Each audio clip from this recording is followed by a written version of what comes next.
Bonjour à tous, c'est Trading avec vous. Voilà, on va faire un petit suivi sur ETH. J'ai fait Bitcoin, je vais vous faire ETH. D'accord? N'oubliez pas que ce que je vous présente, bien sûr, c'est ma vision. Bien sûr, n'oubliez pas que cela, c'est la chaîne Silk Trading. Donc, je vous donne ma vision. D'accord? C'est possible que je ne soyez pas d'accord avec moi. Ça, il n'y a aucun souci, aucun problème. Chacun sa vision. Moi, je vous partage ce que moi, je vois. D'accord? Et en fonction de ce que je vois, ben, je vous le partage. Après, vous en faites ce que vous voulez, vous pouvez commenter, vous pouvez avoir votre avis. On est dans un monde libre, n'oubliez pas ça. Si vous voyez tout bullish, bullish, bullish, to the moon, ah bah après c'est vous, hein. Oui, le marché est haussier, oui, fondamentalement c'est haussier, mais les corrections, il y en aura. Donc les corrections font partie d'un mouvement de marché. Donc il y a des hausses, il y a des corrections, il y a des hausses, il y a des corrections. D'accord? Voilà. Moi, je vous présente ma vision. Vous êtes pas obligé d'être d'accord avec moi. OK? Mais vous inquiétez pas, vous pouvez vous lâcher sur les commentaires, dites ce que vous voulez, je vous lis, j'analyse tout ça, je prends vos remarques. S'il y a des cryptos que je vais analyser, que vous me proposez, je vais regarder le graphe. S'il y a une chose intéressante, je vais vous l'analyser et je vais vous la proposer. D'accord? Voilà, repart sur l'Ethereum. Donc, Ethereum, ETH.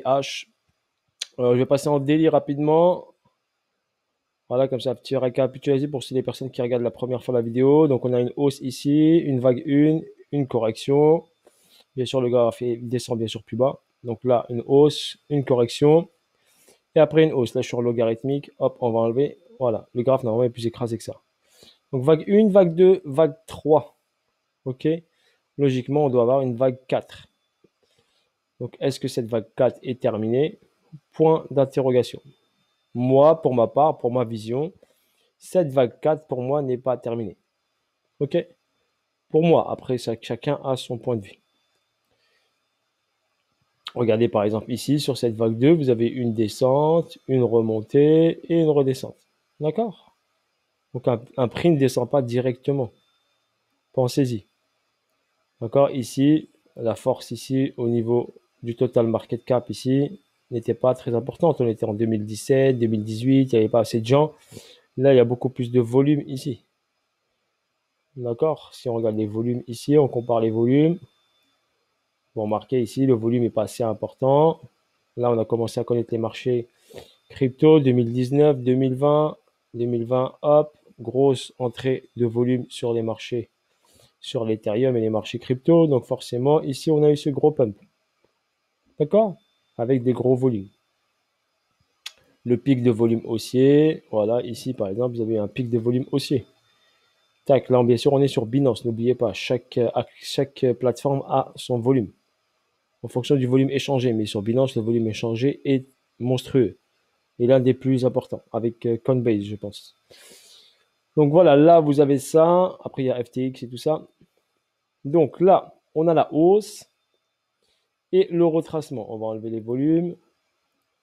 Voilà. Donc là, on a cette hausse, ce retracement. Cette hausse ici a été fait en mai 2021. Retracement, 1, 2, 3. Il est venu ici checker cette liquidité où j'ai mis la croix. Ici, a créé un monté, un équalo. Donc pour moi, un équalo, bien sûr, c'est une liquidité qui est en attente, que normalement le prix doit aller chercher. Il ira chercher, soit dans le futur proche, soit le futur lointain, mais il ira forcément la chercher. Donc forcément, si vous êtes holder, vous n'avez pas de l'Ethereum en portefeuille, attendez-le, il reviendra ici dans cette zone pour le mettre en portefeuille, pour votre information. À ce niveau-là également, j'ai une deuxième confirmation qui est un déséquilibre de marché. Là, vous avez un déséquilibre de marché. Donc forcément, le prix doit revenir rééquilibrer sur le long terme. Si vous êtes patient, bien sûr, de la patience pour un holder, gardez un peu de USDT au chaud. Et quand le prix reviendra dans cette zone-là, d'accord, vous pourrez recharger vos Ethereum. Sur ce, donc ici, on a eu ici donc cette baisse, ce retracement ici, et ensuite ce retracement aussi, d'accord, qui s'est fait bien sûr en plusieurs temps. Donc on a une 2, une 3, on aura peut-être une 4, et après une hausse, une 5. Ok, vous le voyez là, ça saute aux yeux, d'accord, regardez, une, 2, 3, 4, 5. Donc on aura forcément ici un retracement ici avant de repartir ici vers le haut. D'accord? En ce qui concerne ici par exemple, nous utilisons notre Fibonacci de continuité de tendance, ici par exemple, sur cette hausse ici, d'accord, cette hausse là, et cette descente là, d'accord, ça nous donne quoi? Vu que c'est un équal low, regardez, ça nous donne ici, le 1,618, il était là, donc à ce niveau-là. Le 2,618 à ce niveau-là, d'accord, et le 3,618, eh ben, on y est en ce moment. Donc ça vous donne des zones par rapport à cette hausse et ce retracement.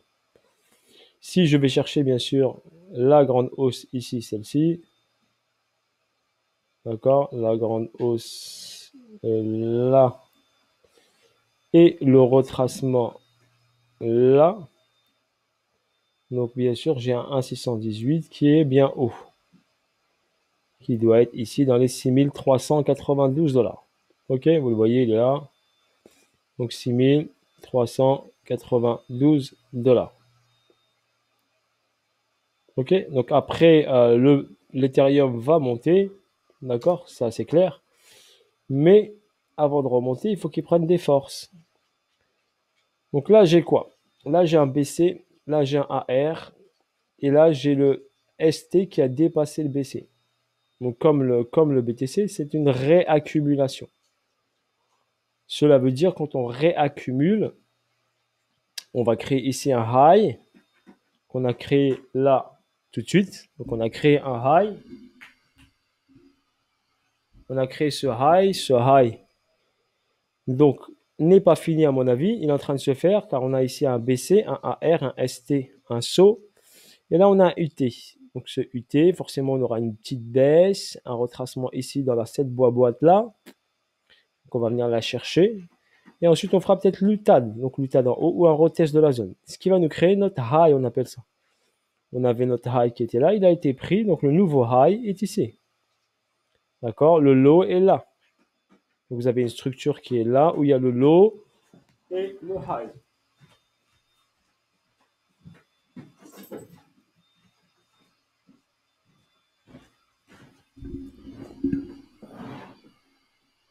Donc ensuite, nous allons voir ici ce qui se passe. Donc on va attendre ici ce qui se déroule. Là, en ce moment, nous avons ici l'UT qui est en train de se faire. Donc vu que l'UT est en train de se faire, ici, nous avons un début de correction. Regardez, on est en H4. Là, pour l'instant, on a eu un début de mouvement là, baissier. D'accord? Ici, on est venu mécher sur la TH. L'ancien TH, on a corrigé. Et on remonte. Si ici, on analyse, d'accord? Ici, on peut avoir ici BC, AR, ST, SO, et là, un UT. Un retracement. On va faire un UTAD, ce qui va valider notre UT qui est là. D'accord? La schématique qui est ici, en H4, va nous valider cette UT qui va nous donner le plongeon ici vers la boîte qui est là. Vers cette zone qui est là. D'accord? Cette zone-là. Donc cette zone après a déterminé l'endroit de la zone. Déjà, en premier lieu, il faut qu'il descende sous ce niveau baissier, donc sous les 4031 $. Donc sous les 4031 $, donc sous cette zone-là.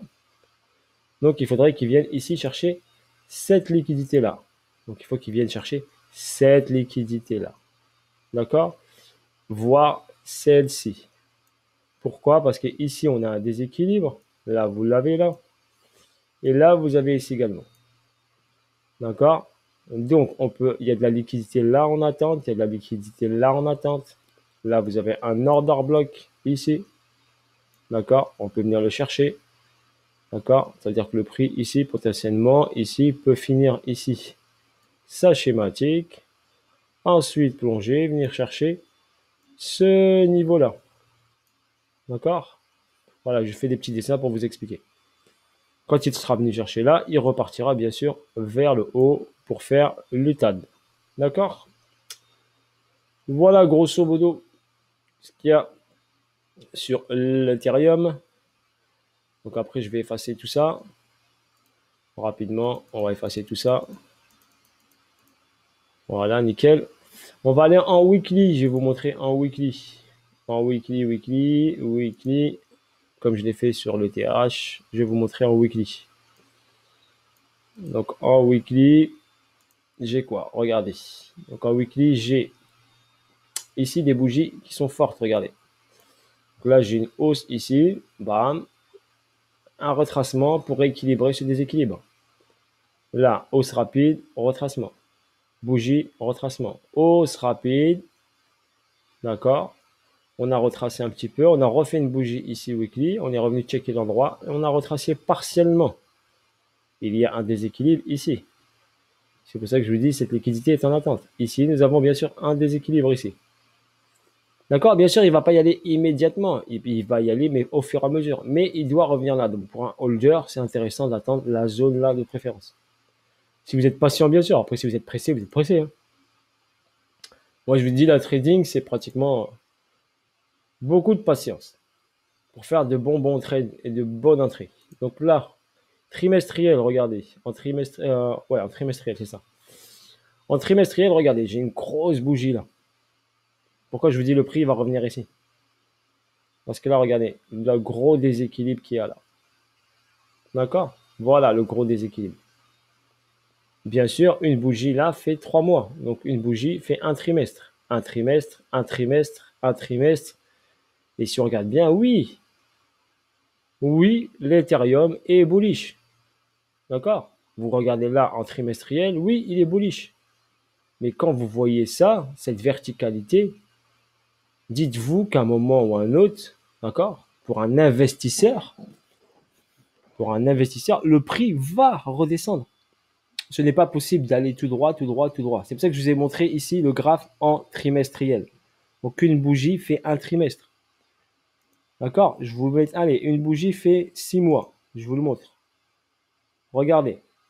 Bougie fait 6 mois. Imaginez toute la liquidité qu'il y a là. Tout le déséquilibre de marché qui est présent. Là, vous avez une bougie, regardez, hop, une forte bougie, elle a été prise ici, avalée, corrigée. D'accord? Pour rééquilibrer le marché. Parce que là, il y a trop de déséquilibre. Donc le marché, il faut qu'il se rééquilibre. D'accord? Consolide. On appelle ça une consolidation. Pour pouvoir derrière prendre de la force et partir. Faire une deuxième montée comme ça. Donc là, il a fait une grosse montée. Je suis d'accord avec vous. Oui, il est bullish. Mais il ne peut pas faire que monter. Réfléchissez un peu. Quand vous voyez ces 3 bougies-là, réfléchissez. D'accord? Il ne peut pas faire que monter. Donc regardez, après, on va prendre une bougie fait 1 an. Annuel. Regardez la bougie annuelle. D'accord? Cette bougie annuelle, vous pensez qu'elle ne sera pas ici? On n'aura pas retracé sur cette bougie annuelle. Regardez ici, bougie annuelle, retracement. Bougie annuelle. Bougie annuelle, on n'a pas eu de retracement. D'accord? C'est juste, je vous montre ce graphe-là pour attirer votre attention. D'accord? Pour attirer juste votre attention sur ce qu'il y a sous vos yeux. Après, je peux vous donner d'autres exemples ailleurs, par exemple, hein, sur d'autres actifs. Je sais que voilà, sur les marchés normaux, on a un marché indice, gold, tout ça, et ben, ça se rééquilibre plus rapidement. Mais là, c'est juste pour attirer votre attention. Là, sur des petites unités de temps, là, vous avez une hausse ici, là, vous avez un rééquilibrage. Une hausse, ça se rééquilibre, une hausse, ça se rééquilibre. Le marché ici, il consolide. Pour valider sa hausse, il est obligé de consolider, d'aller chercher de la liquidité, consolider pour pouvoir bouger. D'accord? Il ne peut pas bouger comme ça. D'accord? Et quand il y a un trop gros déséquilibre, il est obligé de rééquilibrer. D'accord? Donc voilà comment fonctionne un prix. Bien sûr, après, c'est question de durée. Est-ce qu'il va le faire tout de suite? Est-ce qu'il va le faire plus tard? Est-ce qu'il va le faire plus longtemps? Mais il va le faire. C'est pour ça que je vous dis, si vous êtes investisseur, attendez les bons endroits pour rééquilibrer. D'accord? Vous allez avoir un rééquilibrage et forcément, vous allez avoir un super prix d'entrée. Donc, gardez toujours un peu d'USDT au chaud. C'est un conseil que je vous donne pour pouvoir réagir en conséquence. D'accord? Si par exemple, vous êtes rentré ici, par exemple, vous êtes là, hop, en achat ici sur là, et d'un coup, vous avez, boum, un effondrement du marché. Et vous n'êtes pas sorti de votre position, vous ne l'avez pas sécurisé. Vous êtes en spot, d'accord, vous n'avez pas de risque. Mais si le marché descend, si vous avez des USDT au chaud, eh ben, hop, tout de suite, je peux réagir et boum, rentrer pour reprendre le marché haussier. Car il y aura des mouvements comme ça violents qui vont piéger beaucoup de gens. Donc, laissez de côté des USDT prêts au chaud, pour votre information. Soyez pas tenté à les investir. Oui, vous voulez faire du profit, mais des fois, avec des USDT de côté, vous aurez toujours des méga opportunités à saisir. D'accord? Quand vous avez, par exemple, regardez cette chute violente ici, la personne, si elle n'a pas réagi rapidement, et ben forcément, si elle a pas dit hop, elle a dit non, ça va repartir, elle est un peu têtue, ça va repartir, et bim, ça descend. Et c'est descendu en combien de temps? 16 mai, 22 mai. D'accord? Donc soyez conscients, vous l'avez devant vos yeux, cette chute rapide. Si vous aviez des USDT de côté, vous aurez vu cette chute rapide. Quand on a une chute rapide, eh ben, on a une remontée. Donc je rentre tout de suite ici, bam, en spot, je laisse dormir. Et hop, même si je n'ai pas eu le temps de sortir ma position, j'ai des USDT, je puisse réagir, tac, et ça repart. Et c'est revenu à mon prix. Et j'ai fait quoi? Ben, j'ai toujours mes Ethereum que je n'ai pas sortis, qui étaient là, que j'ai pris peut-être un peu trop, que je n'ai pas encaissé. Donc il est revenu à mon prix, ben, je suis jackpot. Et en plus, j'avais des USDT au chaud qui m'ont permis de ré-rentrer ici. Donc pensez stratégiquement à mieux gérer votre money management. C'est pour ça que je vous dis, gardez toujours des USDT de côté. Voilà, sur ce pour le petit conseil. Sur ce, bis à tous, bonne soirée à vous tous et à bientôt pour de nouvelles vidéos et de nouvelles aventures. Seed Trading était avec vous. Salut à tous.